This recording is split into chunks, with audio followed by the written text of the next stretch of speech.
Hello, everyone. Welcome to the Native Plant Landscaping webinar number 3. I'll let Kim Williams, our district manager, get started in a little bit here, but I just want to remind everyone to make sure to mute yourselves and keep your screens closed at this time as Kim is presenting. And if you do have any questions, feel free to put them in the chat. And I believe Kim would be fine too if you just unmute yourself and ask any questions during this webinar. Without further ado, I'll pass it along to our district manager, Kim Williams. Thanks, Kevin. Well, welcome everyone on this beautiful sunny day for this webinar number 3 in our native plant landscaping courses. Today we are going to just go over some planting techniques, some plant maintenance tips and care for the plants. And we are going to really dive into the weeds of things. We are going to talk about the invasive weeds and some common pests as well, and how to troubleshoot those.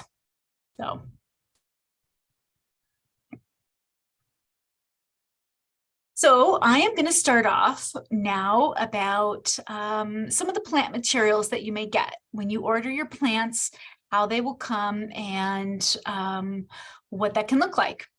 So there's lots of different ways to get your plants into your yard or your gardens. You can get seeds, you can take cuttings, you can get bare root plants, plugs, potted plants, and ball and burlap plants. So there's lots of different ways, and it all depends upon the size that you want to start with. Ball and burlap would be for the larger plants like trees and things that you want that are already well established. And pots are really great. They will be more expensive because they're in soil and they are heavier. And bare root is one of my favorite ways to get plants, if you can find them bare root, because they are so cost effective. Usually they're easier to transport because they're not in soil and they're much lighter, and you get them when they're dormant. So if you participate in our native plant sale, bare root is the way that we give out plants. We also do a few little plugs, and we do have some seed packets and things, but the majority of our plants are bare root. So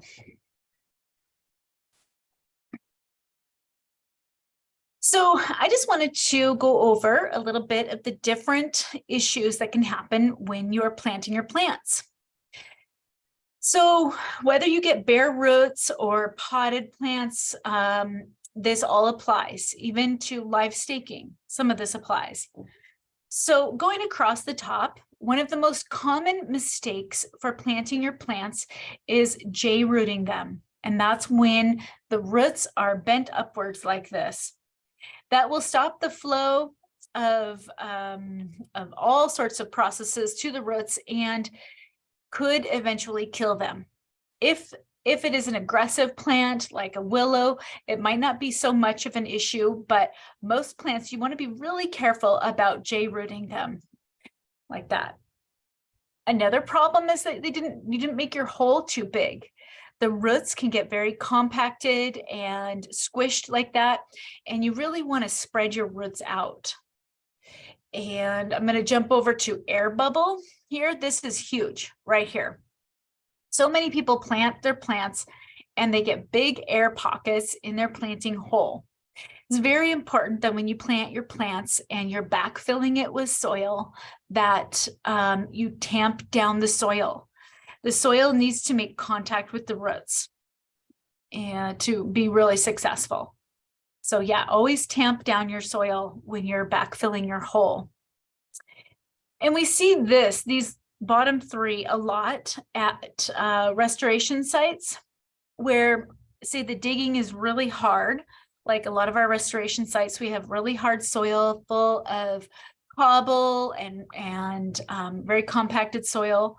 Or if you're at a home site where machines have run over the dirt, super compacted. So the hole, you didn't dig the hole deep enough. With the root exposure like this, where the arrow is, that can cause it to be killed right there. And then planting too deep. right there. That can also cause a plant to die. And oftentimes people like realize, oh, I didn't dig the hole deep enough, so I'll just mound the dirt up and cover the roots. Well, the wind will blow it away and it will become exposed. And we see that a lot too in planting. You know, when we're out there planting thousands and thousands of plants at a restoration site, there's a lot of different things that can happen. So, and then finally, this last diagram here is pretty good, pretty satisfactory. Everything's even, the roots are spread out, and the dirt is compacted. So just gives you a good idea of the different ways and common mistakes in planting your plants. When you get your plants, fall is really the best time to plant. It is, you know, when you're looking at the precipitation calendar here, really spring and fall are two good times, but fall is even better because they will continue to get rain throughout the year. Spring, it'll be intermittent and we'll go into the dry season pretty quickly. Fall, October, November, even December is a great time to plant. December and sometimes in November, if you can kind of plant around the snow pockets. Really great time to plant when they're in dormancy and they haven't, in the spring, they haven't broken bud yet, or in the fall when they have gone dormant and disturbing the roots is not going to be too much of a problem. My ideal time is fall because then they continue to get rained in, you know, throughout the winter. So, but those are really the two optimal times to plant your plants.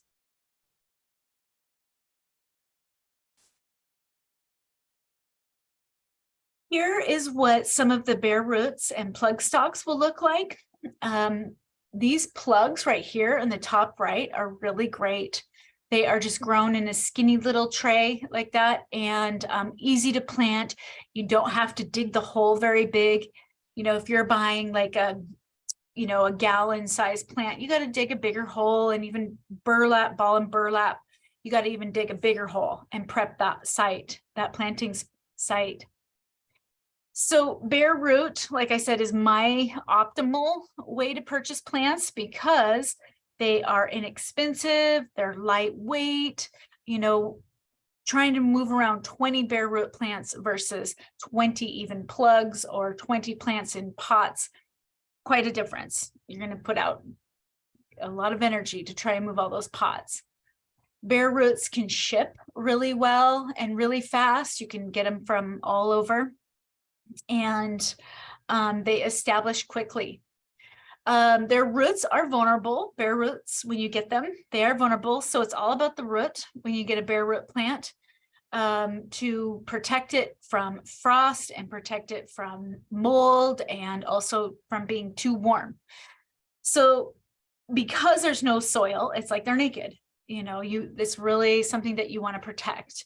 And until you get them in the ground, which when you get a bare root plant, you should get them in the ground within a week is usually what we ask people. Otherwise, you have to kind of go into some really careful care mode until you get them in, at least within 2 to 3 weeks. But the disadvantages of getting plug stock and bare root is that there can be limited species. Not everything can handle being bare root. You know, the soil is gone from the roots, and so it can be really hard on some of the plants. And they are just only seasonally available. They need to be dug from the ground when they are in dormancy. So in the winter, deep winter. And those roots, like I mentioned, they are delicate and they are vulnerable from all sorts of things, from molding, from drying out. Yeah. So bare root plant care. I wanted to talk a little bit about that. So we suggest that you plant them immediately if possible, and you plant them into their permanent home. So this means that you actually have to think ahead. So say you order 25 bare root conifers. You need to think ahead and go, okay, can within the next couple of days, can I get those 25 conifers in the ground? Maybe even pre-dig some holes. Now, we don't suggest pre-digging them too early because, first of all, it's a hole in the ground and it can twist an ankle, but that is from experience. And also that if it rains really hard, it can kind of fill in the hole again. So it will have been for nothing to dig the hole. But if the second thing that you can do, if you can't get them in the ground in their permanent home, is to put them in pots. And so you want to think ahead and get the pots ahead of time. Say you have 150 and you want to put 100 in pots and 50 in the ground. Make sure you have those 100 pots before you have the plants in your hand. And remember that a potted plant, like especially a conifer, that it's a temporary, very, very temporary. It should be put in the next spring if you're going to wait, or at least by the next fall. I am very guilty of having pots of plants that I've had for now 5 years from the Conservation District plant sale. And I haven't put them in their permanent home yet. So just one of those things. That's why we just really advocate for putting them directly into the ground in their permanent home right away. Healing in is a really great way to sort of over your plants for a couple days or a couple weeks. And I'll get into that. I'll have a couple pictures about that. But make sure that when you get your bare root plants that you store them in a cool, dark, but frost-free place, but not too warm. And you do want to store them for less than a week. So, and always check those roots. You want to keep them moist, pack them in moist sawdust, or, you can wet some newspaper and wrap them around the roots, and so they don't dry out. And so, yeah, potting up, and I did kind of mention this a little bit, potting up is temporary when you get bare root plants. Yep, plan ahead, get your pots from the nurseries, and get potting soil. If you can, when you're potting up bare root plants, you want to use as much native soil as possible. So I would say more than half of the soil should be native soil. And like if you're mixing soil into a hole that you've already dug, use as much native soil as possible, and then top mulch with, you can do it with manure or chips, whatever kind of mulch you're using. But remember, when you pot up plants, you want to keep them close to the hose so you can water them, because you will have to water them over the summer. And that's really where they can die, because they don't have much soil.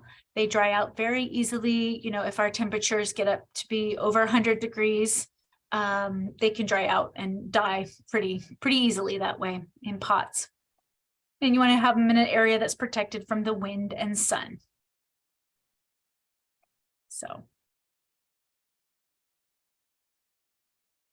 here is a picture of what it looks like to heal in your bare root plants. So healing in is a temporary, better than just leaving them in the box and keeping the roots wet. This is the next step that's better. It takes a little bit of work, but you're going to have a much higher success. They can stay for up to a couple weeks, but the thing is that when plants are actively growing is when you don't want to plant them. That means that you don't want to disturb the roots too much. You really want to plant them when they're dormant. But healing in is a temporary, better way to do it than to just keeping them in the box. It's where you have like a dirt pile or a chip pile, and you can dig these trenches like this, and you just kind of lay them down, lay the plants down, but cover up the roots. The roots need to be 100% covered, and healed in plants do need to be watered. Plants need to be watered. As soon as you get them, you got to start thinking about how you're going to water them. So But it's a great way to just like, you know, if you need to heal them in over the winter, you can do that. They will start growing and plant them in the spring, early spring, before things start breaking bud is when it's kind of a good indicator of when to do it, when to plant. Before you plant bare root plants, you need to soak those roots. They just need to be activated. They've kind of, you know, they've spent so much time outside of the dirt, and they need to be soaked. You can soak them in water. Actually, this bucket needs to be even filled up higher with water. You can soak them for 6 to 24 hours is kind of the rule. When you dig a hole, you want to dig it wider than deeper, about twice the diameter of the roots, and sort of cone up the dirt in the center before you put the plant down, and spread the roots around the cone of dirt. And then when you start backfilling it, you can, and then you start backfilling it here, you want to really tamp it down and make that connection with the soil and the roots. You'll have a much better success this way. And yeah, we really don't suggest mixing anything in with the soil, but use native soil if you can. Now, if it's like 100% clay, then, you know, you can mix things with it, but that might not even be, you know, eventually you'd have to continually add top dressing to it. Might not be a really great area to plant because there won't be enough oxygen in the soil. And really take the clue from the natural environment, what's already around you. If nothing is growing in that area, you're going to have a hard time planting in that area. So after you get your plant planted in the hole and you've tamped down the dirt and you've made connection with the roots, you want to water it in. You always want to water it in, even if it's a rainy day. Just water. Put water on the hole, let it drain through the dirt, then water it again, let it drain through, and then water it again, let it drain through. When you're planting, to have a slight dip is okay. You just don't want the mound, because the mound will just, you know, the water will just flow away from the roots. So. And then mulching. I'll get a little bit more into mulching, but boy, that will just really help the success of your plant. It will help conserve water, and install a plant protector if you need. And so just talking a little bit about protectors, why use a protector? This is a field in Squim. This is one of our restoration sites, the levee setback work with Jamestown Tribe. We just finished up planting over 2 years, 22,000 plants with Jamestown Tribe. That's a lot of plants. And we're going to be doing another planting round next year. There's still a little bit more to plant, and we're going to replace some of the mortality. But we use protectors here, and there's several reasons. Protectors can really help protect from the wind and also the sun, because they can throw a little bit of shade. And protectors are really good in a field of grass like this. This grass was mowed down, and this is actually a managed, maintained field. They are mowing in between the rows, and that's why they are planted in straight rows for easier maintenance. But that grass, when it's tall, you know, it's up to 3-4 feet tall, and the protectors really help the grass to not overtake it. Grass by nature is aggressive, and so if you're planting in a field like this, it's really great to be able to put a protector on to protect it from the grass growth. It also helps protect against mice and things that want to get in there and sort of chew on the cambium layer and girdle and kill the plants. So, and also another reason that we use protectors is so that we can see them when the grass grows up, so that we can maintain it, and so we don't mow right over it.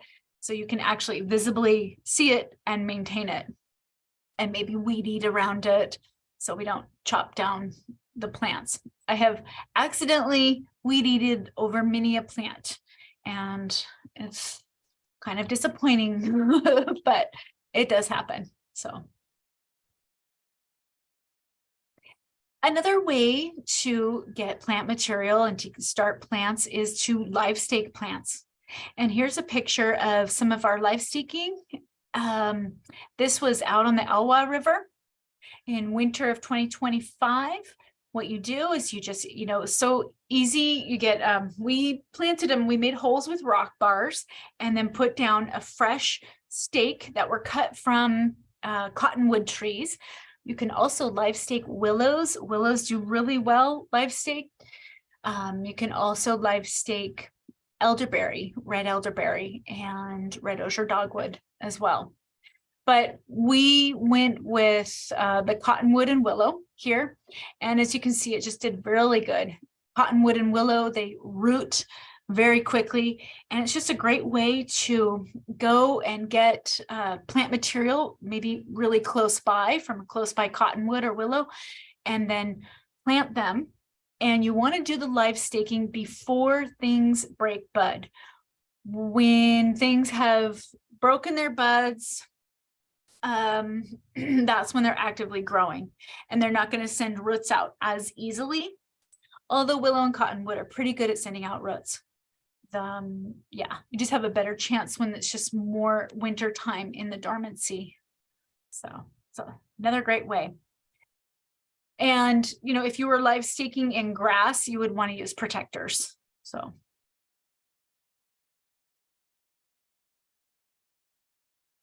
as you're planning your landscaping, site preparation is really important. There's, just a lot more to, it's like the whole thing is prep. And then like the grand finale is planting the plants and then maintaining the plants.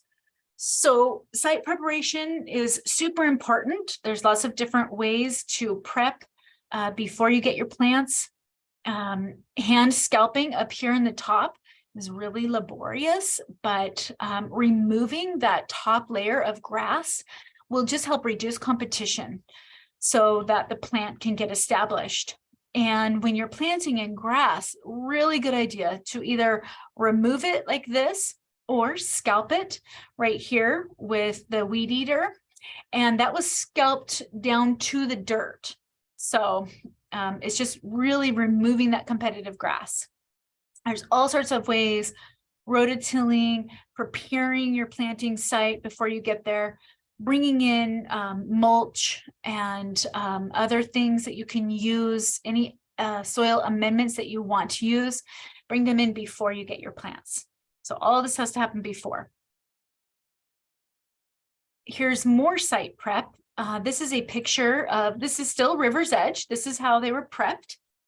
We were so lucky to have machinery and an auger to do a lot of the heavy digging right there. As you can see, this really great loamy soil and squim there. And so we were able to really get a jump on preparing the site so that we could just, when we got our bare root plants, we just plug them in, and it helped to go really fast. And just a little bit of layout, site layout, getting the lines straight, just so that we could maintain this site with machinery. So sheet composting is also a fantastic way to eliminate that grass competition right around the plant that you're planting.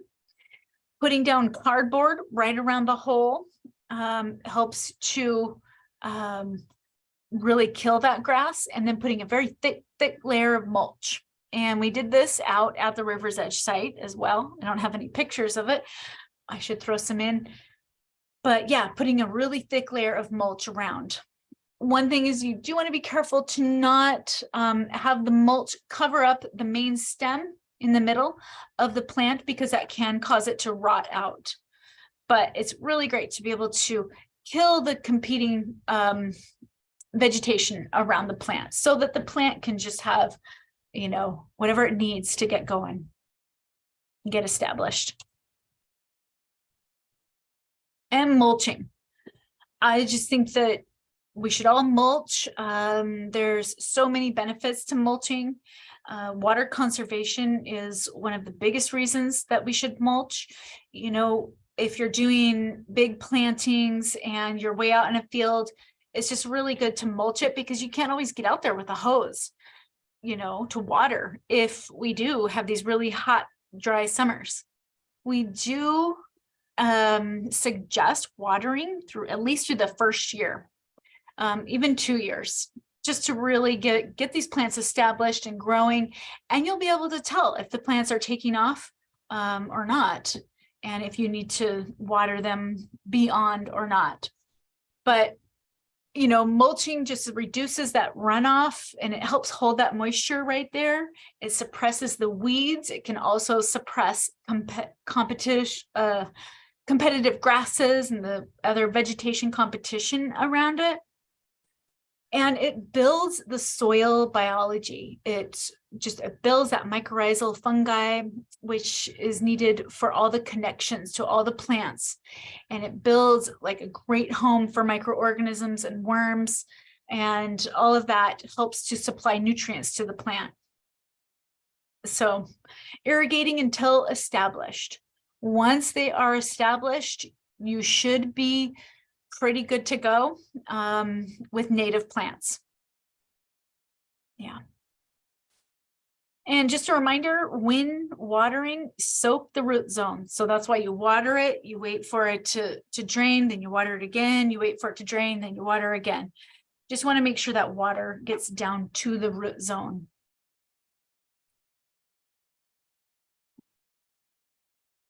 So I'm going to get into some of the weeds of things here and start talking about some of the pests and the competition plants that are there and some of the invasive plants.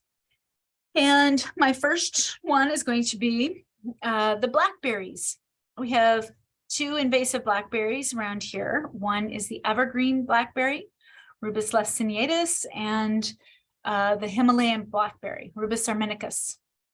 And they send out these large canes and they can really take over, really hard to get a handle on. When you see blackberry getting established, get it quickly, get it when it's small, because it can very easily within 1 to 2 years grow up into these big thickets of canes. And then you'll be left like what's happening in this picture with the weed eater and so much biomass to knock down. And it's just so prickly, it's hard to deal with. But it is the best eaten berry around, I'm telling you. So we need to really eat more blackberry. I would say that's like our duty. It's our service. Having that invasive berry pie is really important, I think, as part of a weed reduction, weed seed reduction effort.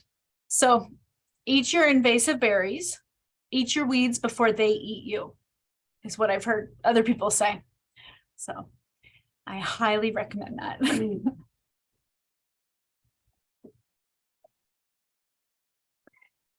And some of our invasive grasses. So invasive grass is invasive. Grass by its nature is aggressive, and reed canary grass is such a problem. It takes over areas with no canopy usually, which are fields, which are riverbanks, areas that, estuaries, areas that may never have a canopy. Reed canary grass was brought here as a forage grass, but they found that the cattle and other forage animals did not graze on it once it got past about 5 inches tall, because it just is too fibrous and they would prefer other things. So when treating this plant, it's nearly impossible to dig. And so I do suggest, if you want to get rid of it, then you should spray it with an herbicide, a very selective herbicide, an EPA approved herbicide. And timing is everything when you spray this. You know, can you imagine though, trying to dig this out? It would be so invasive to the native soil and nearly impossible as it vegetatively reproduces, and any little piece of grass can root up right where it is, plus all of the seed that would get everywhere.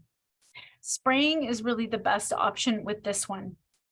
But if you do not time the spraying with this in when the plant is senescing or when it is dying back, then it will continue to grow.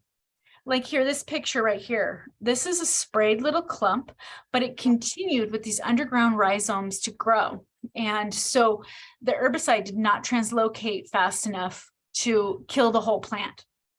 Now, this plant is tenacious, and you got to really keep after it. Sometimes you're not going to have 100% kill, but it's something that you just want to keep after and try to reduce it as much as possible. So it's a very, very aggressive grass. And this is on the left, we have Herb Robert, which is also known as Stinky Bob. Any of you that have smelled it will know it. It has fuzzy stems. It's a small little, you know, lower than your knees plant, that shade-loving, water-loving plant, a little pink geranium that doesn't look harmful, but it is allelopathic, which means it puts out chemicals that do not allow other plants to grow. So it monocultures very easily. And it's really a problem because it is shade loving, and it'll grow under things, and it'll grow in the woods and under canopy. But it also grows out in full sun. Doesn't thrive as well in full sun as it does in the shade. And on the right, we have Canada thistle. Canada thistle is one that will take over nutrient poor soils or pastures, open areas. And it has really strong underground rhizome growth as well. It is incredibly hard to get rid of. Pulling it really does nothing but stimulate more growth. And this is another one that I suggest, if you really want to get rid of it, spraying it with a select herbicide by a licensed applicator with an EPA approved herbicide. And it's just incredibly aggressive, takes over pasture lands. It's a big problem in pastures and restoration sites as well. So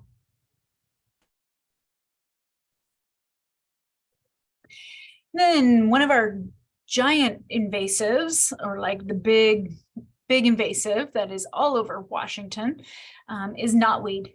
We have, gosh, is it 3 or 4 species of knotweed? Polygonum species.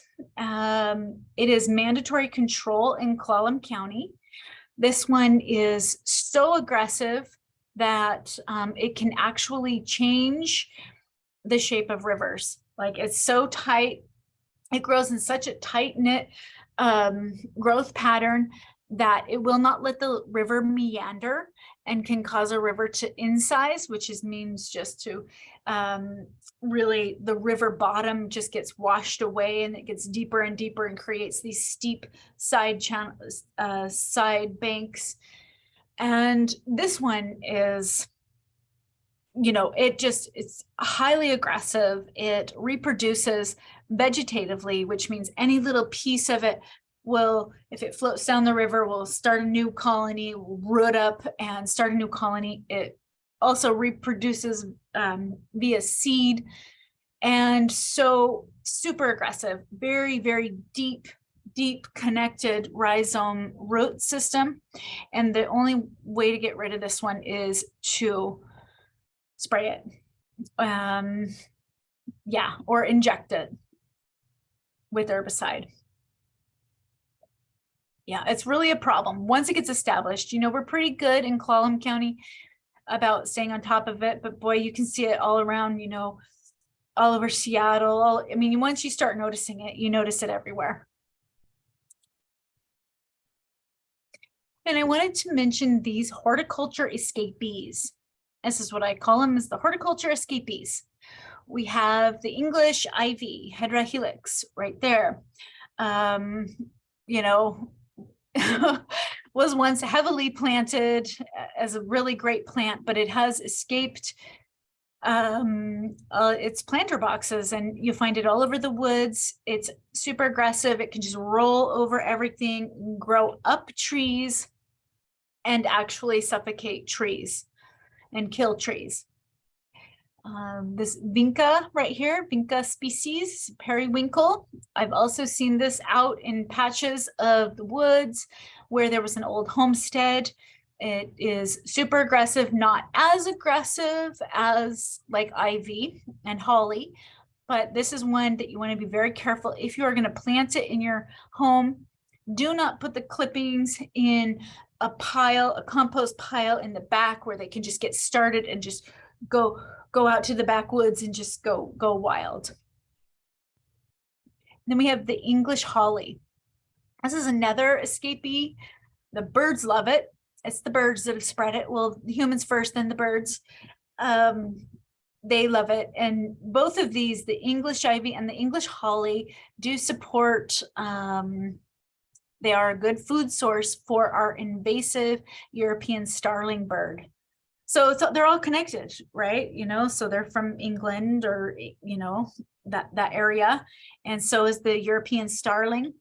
And they love each other. So English holly, I've just seen it escape. I've seen it way out in the woods, and it really does take over. It's super aggressive. It can really start in deep shade, and then it can also handle full sun. So just be aware of your planting choices. And there's a couple more horticulture escapees that I wanted to mention. Butterfly bush, Buddleia davidii, right here. The name is just a little bit misleading. It is a nectar source for butterflies and other pollinators, but it does not host butterflies at all. Like, it doesn't host their larvae. It's super aggressive, especially on the Dungeness River. It likes those dry rock bars areas, and they just monoculture. So you just want to be very careful of anything that monocultures and doesn't let other things grow. It can pretty much outcompete willows, and willows are known to be a really great colonizer, especially on rock bars on rivers.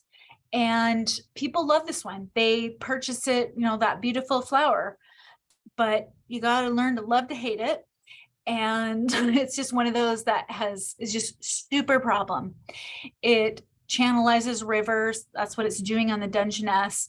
And it's just not really an optimal plant for our pollinators. So don't be fooled by the name butterfly bush. So yeah, this is one that I know there's great efforts to remove it on the Dungeness River. We're even a part of that. And yeah, watch out for it. And so it is quarantined here in the, in just Washington State. I don't know about the United States. It's quarantined in Washington State, but now they are selling it in nurseries as a sterile species, which to me, I think is just confusing. Because people love that flower so much. So the, nurseries are like, oh, we need to have something like this. And so now they're selling a sterile species, which doesn't produce a seed. But to me, I still like, that's just producing confusion, and people are still purchasing it. And how do you know? How can you tell? So anyway, yellow archangel, moving on to yellow archangel. This is a low grow, shade loving, variegated ground cover type plant. Super aggressive. People love it because it's for their landscaping, because it's just, it's shade tolerant and it just covers everything. And the thing is that it keeps growing, and people always make compost piles and put it in their compost pile, and then it just escapes and just goes like crazy. This thing is tenacious. It just takes over, it rolls over and grows over everything. I've seen it in forests where it just kills understory brush, the sword fern and all the huckleberries, whatever's there in the understory, it'll just mows right over them and grows over them like a thick mat. Really a problem in our woods and next to our salmon bearing streams. So be aware of this one, and yeah, don't plant it. There's other natural ground covers that work better. So there are other ways to get rid of weeds besides, spraying them or pulling them. There are certain biocontrols. Some of them are very successful. The purple loosestrife right here on the left, there's the loosestrife weevil, and they've just had great success.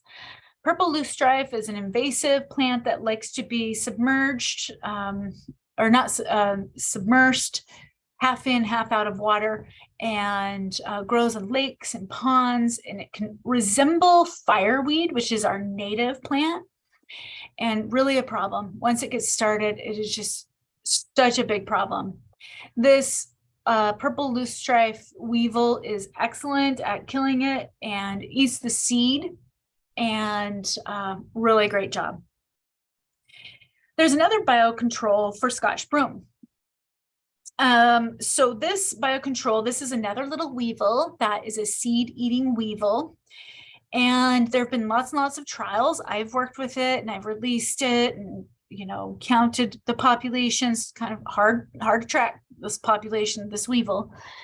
It is a seed, it eats the seed, it attacks the seed, but it doesn't kill the plant. It reduces it over time through seed reduction. And it has taken a long time. It's got to be, you got to release this weevil in an area that maybe you're not going to touch with machines or herbicide. I mean, to me, I don't see it working fast enough, but it is a great biocontrol. If there's an area that you're like, okay, huge area infestation, we're not going to be able to get to it for 10 years, then just start getting these weevils out there. So, yeah. So there are natural controls out there, and we still keep trying to figure out more and more. And to actually release a natural biocontrol, it takes like 10 to 15 years of rigorous studies to make sure that we're not going to actually be releasing an insect that is invasive, turns invasive. So weed maintenance is an issue. It's just an issue no matter what. Small garden, big garden, pasture, driveway, whatever you got. There's hand pulling, which is very labor intensive, but great for like a little food garden where you don't want to have any chemicals. And yeah, it's great to get your kids or your neighbor kid to do. And then there's chemical control, which can be super effective. Spraying plants that, you want to be very careful with chemical control. Everybody has their own opinion about this, and, not spraying around food crops. And most of the licensed sprayers are botanists as well, being able to tell like grasses, the invasive grasses versus the non-invasive grasses. You can get very targeted control and the quickest, and it is the least expensive, and it's just the most cost effective all around if you're working with a large area and you can't do hand pulling. Sheet mulching is a really great way to overwinter a garden. I do this to my garden. I sheet mulch it, and then my food garden, I do this, sheet mulch it, and then put mulch on top of it. Sheet mulching is a great way to like kill grass initially.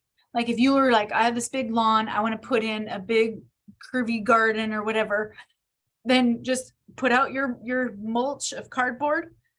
One thing to remember is that it will fly away when the wind kicks up. This is from experience.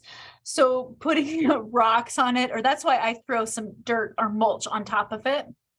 But it's a really great way that just kills everything underneath it. And I always get the vinegar question. Does vinegar work instead of herbicide? Yes, it does work. It works for contact as a contact herbicide. It will not travel inside a plant like most herbicides are chemically formulated. They are contactor, they burn the plant. Great for little annuals and little cracks of your sidewalk and stuff like that. Generally, you need a stronger vinegar than what you find at the store, like your apple cider vinegar, your Heinz vinegar. Household vinegar is usually around 5%. A weed control grade vinegar is around 20%. It is still very toxic. You need to wear your PPE, which is your personal protective equipment, because you do not want to get that in your eyes or even on your skin. So, to vinegar or not to vinegar, depends on what you're trying to kill. Always wear your safety glasses, chemical resistance gloves, closed-toed shoes, and long sleeves when working with either herbicide or vinegar like this as well.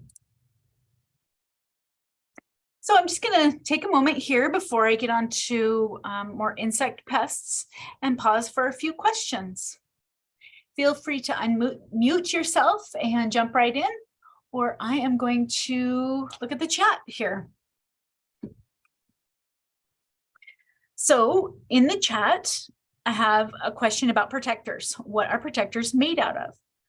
They are plastic, and we definitely advocate for reducing plastic. This is one thing. We use our protectors over and over. We reuse them. We're very careful about putting them out and very, aware of how much plastic is going into the environment. That's why we do reuse them. This is a big issue. We have tried other kinds of protectors, more natural type protectors, but the thing about it is that we need the protectors to hold up. We need them to be strong, and we just found this is like the easiest way to actually be effective, and everything about it, cost effective, storage, weight effective, and also effective for protecting the plants, which is the most important. So yes, they are made out of plastic. There's other ways you can protect your plants. You can put netting around them and things that just require more labor, which certainly is an option. And so, yeah, protectors. Where do we get our plant protectors? Oh my gosh, Pac Forest Management, Pacific Forest. Oh gosh, Pacific Forest Supplies. I'm sorry, I'm losing the name. I don't know, Kevin, if you're listening in, you can jump in if you know where. I'll check it real quick and okay, post it in the chat. Okay. Yeah, we order them, and they're usually, you usually have to order a quantity, like 50 or 100, but you can buy protectors and share them with everybody on your street or whatever. But if you have a large planting project, it's really great to just have those protectors. How do you take them off? So they are zip tied.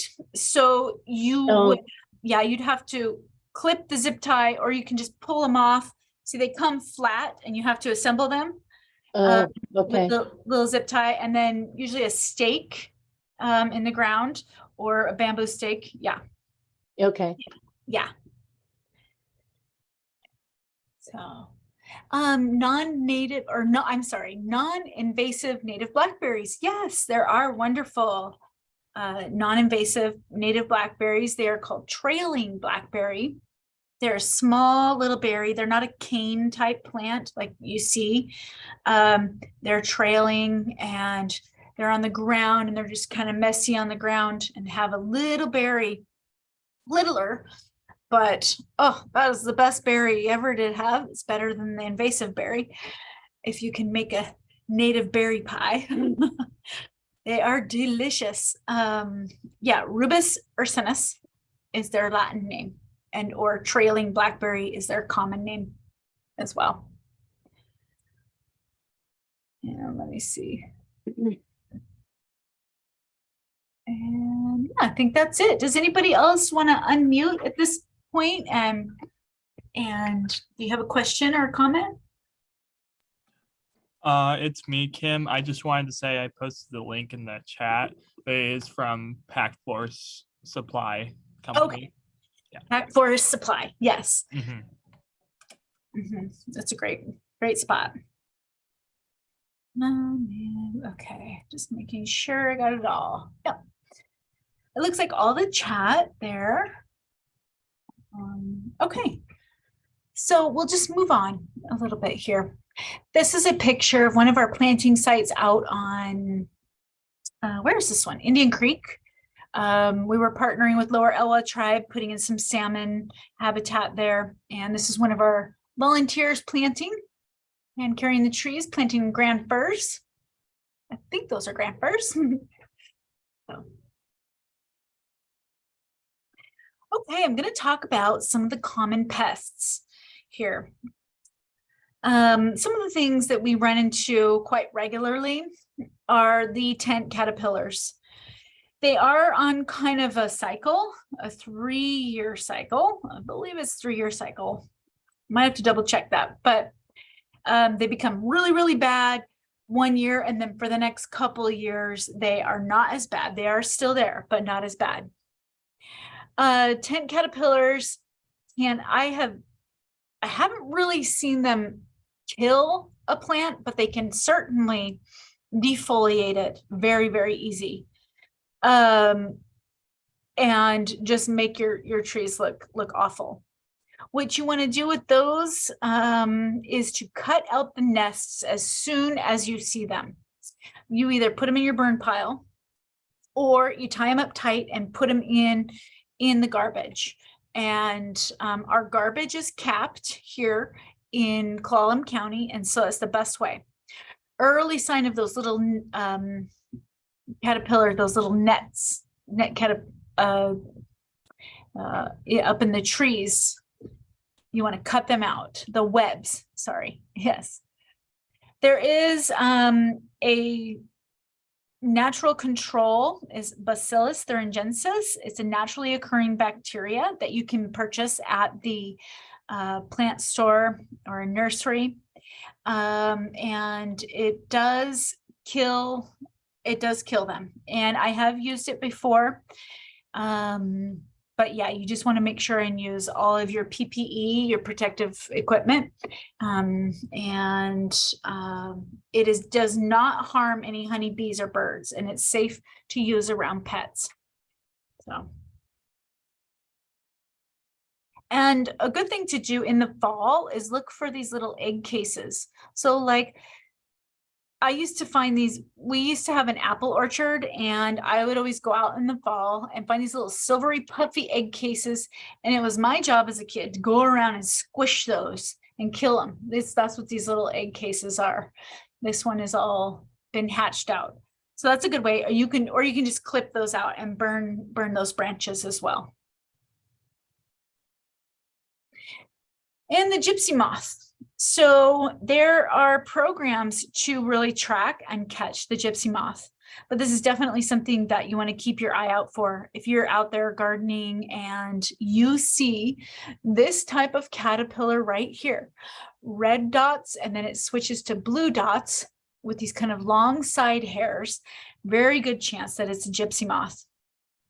And you can't even hardly see the moths themselves. As you can see on the top left here, they're pretty camouflage. And the male is dark brown, the female is white. And there are huge gypsy moth programs right here. You can see the little trap that's hung out there on the tree. There is a pheromone in there that attracts the gypsy moth, and it's just a way to lure them in and track where the populations are. These things can do major damage to forests. They can kill trees, they defoliate them, and they end up killing them. And their cocoons are really hard to find. They look like this all, they're just very difficult to pinpoint. Yep, they will completely defoliate trees and kill them. So hairy cat's ear is one of the invasive plants that is common in lawns and pastures. It is confused often with the dandelion right here. So we have dandelion on the left and hairy cat's ear on the right. So hairy cat's ear is has a fuzzy leaf, whereas the dandelion leaf is smooth and pointed. Hairy cat's ear is more lobed and, very different flower. The hairy cat's ear is on a longer stem, whereas the dandelion is shorter. The dandelions are, some people consider them a weed, and this is something I will let you decide if it's a weed or not. It is important first food for our pollinators that come out. It's one of our first flowering sources for them. And really hairy cat's ear comes out second and is not a great pollinator source for our bees. So it's just something that I'll let you decide what you think is a weed, because some people really think that dandelions are weeds along with hairy cat's ear, and other people don't. So, but just know that the hairy cat's ear, I just wanted to point out the difference. And if you can pull the hairy cat's ear, it's the best way to get it is by pulling it. That is great. And you have to stay on it. You got to pull, pull, pull, and then pull some more. Or you can use herbicide if it's not in like a horse pasture or cow pasture. And I wanted to mention the Asian giant hornet. So, we had a big flare up a couple of years ago. We were finding several nests up more north in, I believe, Whatcom County. And I don't think we have found any in a while. But this is a hornet. They are very high predatory hornets. They're huge, humongous, and 2 inches long with a 3-inch wingspan. They're a big threat to not only our honeybees, but other wasps and other pollinators as well. There are websites where you can report sightings, or even if you think you have seen one. Always, if you suspect that you are seeing an Asian giant hornet, really try to follow it. It's a good chance that you'll follow. There's a nest nearby. I mean, if there's a hornet, there's a nest somewhere. Then, and this is what it looks like, the middle picture, right in the center of a tree. And there is, a hornet watch reporting form on the WSDA website. And I mean, if you type in Asian giant hornet, it'll come right up in your Google search. So we want to get ahead of this. And it sounds like we are. I mean, I haven't heard too much of it in the past couple of years. I think it was like 3 years ago that I heard, they were really trying to find those nests. And so I think we are getting ahead of it. But see, that's the point, is like getting ahead of these invasive species before they become problem and have an outbreak. Spruce weevil. This is something that really impacts Clallam County. It impacts our timber industry. It's a little weevil that attacks spruce trees when they are approximately 15 to 20 feet tall, and it creates this tip dieback. So it's really a problem for our timber industry, and it is very prevalent here in Clallam County. There's a lot of spraying that you can do to get rid of this one, or you can just plant different trees besides spruces. That's kind of what the timber industry has decided to do, because there's such an outbreak. They're growing spruce. Now they're growing other species such as hemlock and more Doug fir. But oftentimes where spruce grows, it's kind of hard to get Doug fir started. And so hemlock is the tree of choice there. And so it's really a problem. You talk to anybody in the timber industry around here and they know all about the spruce weevil. And so, and here's just some pictures of what the larvae look like, and it can really devastate your trees. Pine bark beetles. Pine bark beetles can be a big problem. They burrow inside, they disrupt the transport of water and nutrients throughout the tree. And there is really no effective way to kill the pine bark beetle except for removing the infested trees. It's very sad that oftentimes will infect trees that are larger. And this is what you'll see. You'll see these little pitched out holes, and you really won't see any sign of the beetle because they're very, very cryptic. They're very, it's like they're not even there, but they're doing damage. And if you see this type of thing and you think your tree is dying, it's probably what you have is a pine bark beetle. And so it is around Squim. I know people in Squim that have this, and so just keep an eye out for it. And it will eventually kill your trees. So there are a lot of homemade insect pest remedies. I mean, you can just look that up, and there's just so many different variations of onion, garlic, cayenne, soapy spray, to stop an outbreak. And, there's these home remedies are fantastic for like food gardens, and you've got aphids or something, and you want to just put one of these sprays on there, but be careful if you spray it with cayenne, you'll have to wash your veggies before you eat them because they'll have cayenne on them. And so, neem oil is also something that is non-toxic to birds and mammals. It is slightly toxic to fish, but it's super effective. But it only harms insects. It's a great insecticide. It harms the insects when they eat the plant. Ants, people are probably getting ants coming into their home right about now. I know I've got a nice little line of sugar ants in my home. I have found the best thing I spray around my house every time is just mint oil, like an essential oil mint with water. And I tell you, they don't even cross that line. I spray it at all my doorways and window ways and even outside my house. And there's just something, it repels them, is the mint.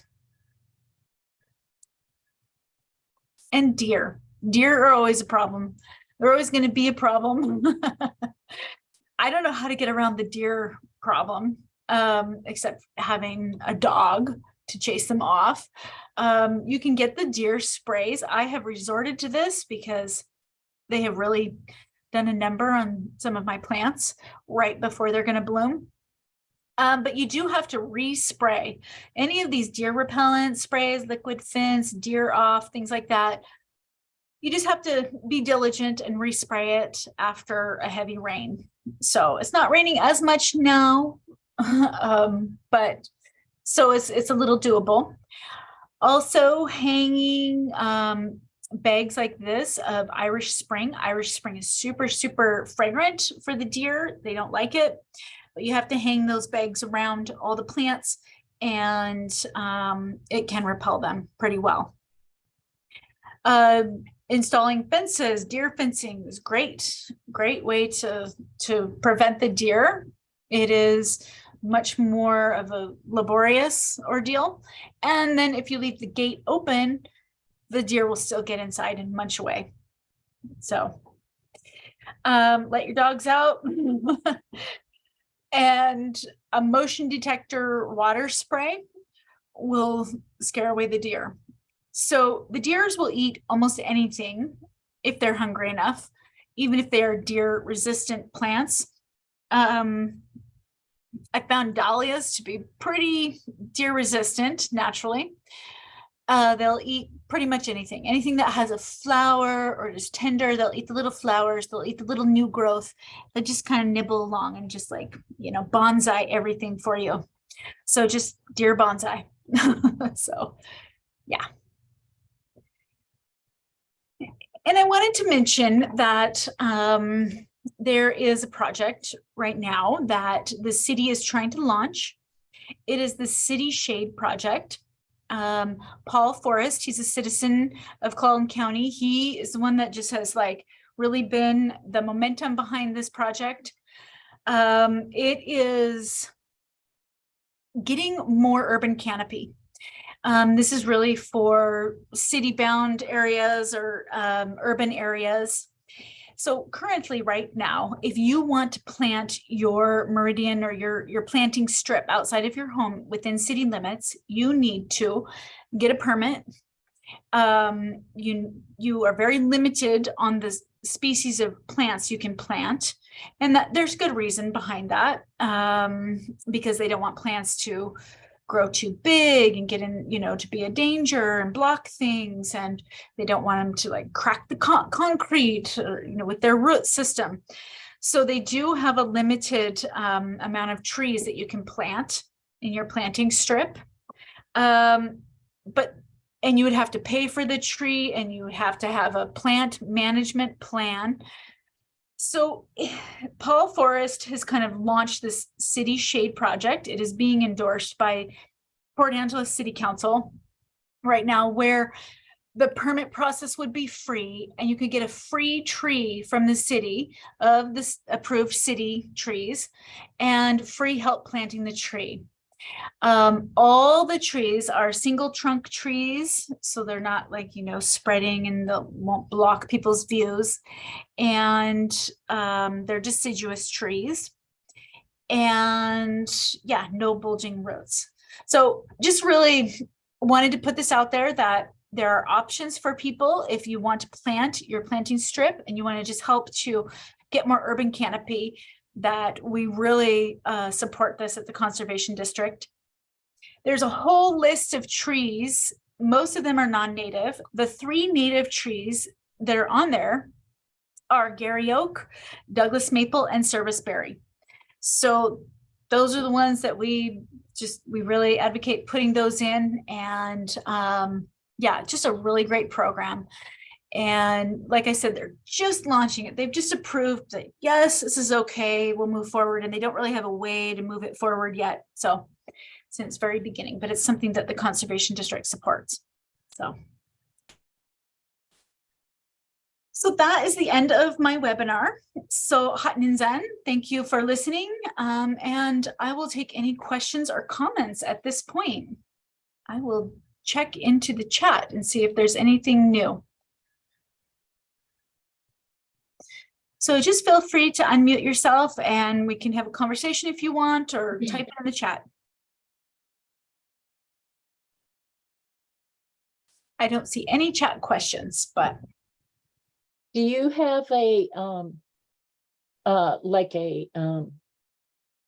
consultation service? I know the master gardeners used to have one where you could bring in pictures of your plants that you were having problems with. Right. And I don't know if there's anything like that with the Conservation District or. At this point, we don't have that. You can always email me. I love to talk about plants. I know that the master gardeners, if it's a tough like insect or disease, problem, we will refer to master gardeners, their plant clinic. And they have an online clinic. They kind of went online, during COVID. Oh, okay. Have to send pictures and stuff. I can send out that email link. I'll have to search for it for a second, but it's a really great way, to identify, okay, is this a pine bark beetle or is this just pitch coming out? You know what I mean? So yeah, we do, we work together with the WSU Extension, the master gardeners. And so we just kind of really rely on each other to help figure those things out. So, okay. Yeah.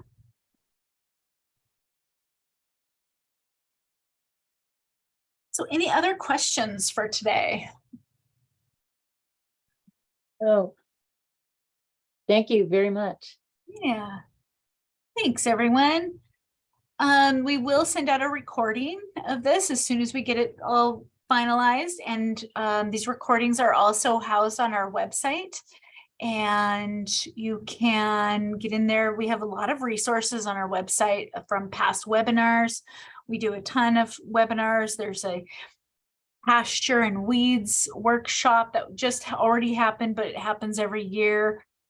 Sign up for our newsletter and you can just stay informed about all of these events. So, but yeah, thanks for taking your sunny afternoon to join me on the webinar. With that, I'll just say goodbye and feel free to email me if you have any further questions. Thanks, everyone.